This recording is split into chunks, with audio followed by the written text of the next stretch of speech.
Hey, it's Kia, and I'm here with another video to tell you all about 4 fragrances that I've recently repurchased out of nostalgia.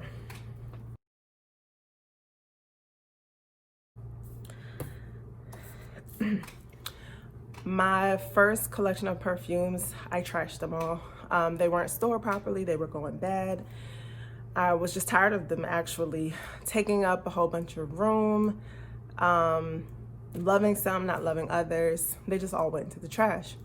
Then I decided that I would only buy travel size perfumes. That way it wouldn't take up so much space.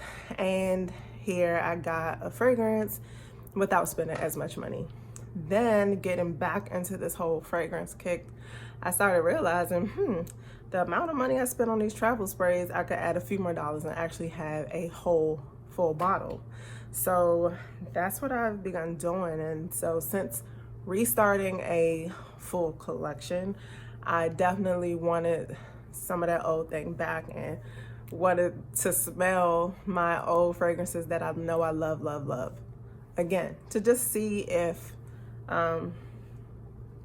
we still had a thing going on, or if my nose had changed and I don't like them. So the first one that I got, well, not the first one, but the first one I'm gonna tell you about is this one, the red video cassette box, Gucci Rush. Gucci Rush is alluring, tempting, sensual, sexual. I love this fragrance. It's deep. It definitely has a presence and lets you know that I know that I'm sexy. I love this. This is a great date night scent. Let me tell you what Fragrantica said about Gucci Rush, because they hit the nail on the head. This is exactly how I feel about this fragrance. So for one, let's start off with the name, Gucci Rush. It's supposed to be indicative of a stimulative drug, which is true. I feel like if I was a man, I would enjoy this on a woman. They say that this is impulsive, it's irresistible, and it's a luscious, exotic floral cocktail. I mean, that's pretty dead on. It's a woody white floral. In the top, you have gardenia and freesia. In the heart, there's jasmine, Turkish rose, and coriander. But then in the base, you have your combo of vanilla, patchouli, and vetiver, and it is amazing. This scent came out in 1999, and I still love it. Like, the only reason why I stopped wearing it before was because this janky little box broke. I would keep it in my car so that I could spray it before, heading into a place or something like that. And so this broke. I swear I had like a full bottle. But then once I was like, maybe I should break down the bottle and see if I could get the juice out. And I think it had evaporated or something. So I just let it go and decided to move on. But this time I'm going to keep it in the house and try to keep it safer. Hopefully this plastic container doesn't give out. But it's absolutely delicious. Like, I haven't smelled it on a man, but I mean, this makes me want to get close enough to put it on him. So the next fragrance that I want to tell you about is this baby. This is Insolence by Guerlain. This is one of the very few fragrances that was actually salvaged from my first collection.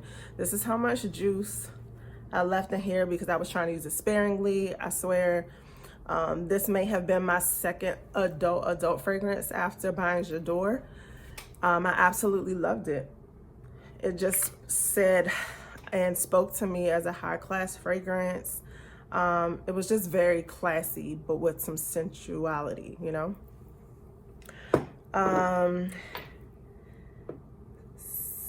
Some places may say that the Insolence came out in like 2017. This version came out in 2017 in this bottle. I think there was some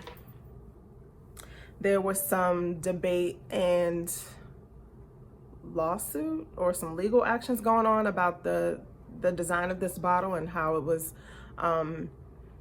the same as some architecture, but that's why they had to change the bottles. And we got this, a nice glass bottle with the plastic top, the bees on the bottle. The bee bottle is what they call it. So this one is a candied violet. You have some red berries, you have violet, you have iris, and you have some orange blossom. So this one is a very nice, light, sweet, candied violet fragrance. And you don't have any vanilla or anything to make it creamy or warm, but the red berries are deep enough to give it that a slight bit, keep it grounded just a little bit. I'm looking for my card. The next fragrance I'm going to tell you about is the Armani Diamonds. This is a fragrance by Terry Wasser, who's now a perfumer at Guerlain. I was so interested in this fragrance back in the day because Beyonce was the face of this fragrance, and just the commercials were enticing, and I just felt like, what would an icy diamond smell like? A huge icy diamond, what would that smell like? The condensation from a icy diamond, like what would that smell like? I finally got my nose on it, and it does not smell like an icy diamond, if you ask me. However, I did like the juice. To me, it comes off as this peppery rose and raspberry, but in the top there's lychee and raspberry. Middle we have rose freesia and lily of the valley, and then the base we do have some cedarwood, vetiver, patchouli, and vanilla. So I like this rose fragrance. I think it's delicious, it's linear, it lasts, it projects, and y'all, online this can be a little bit more than I want to pay for it, but Mercari is the devil. I basically got a full bottle pre-owned for like $25. Super, super, super happy to have this in my collection.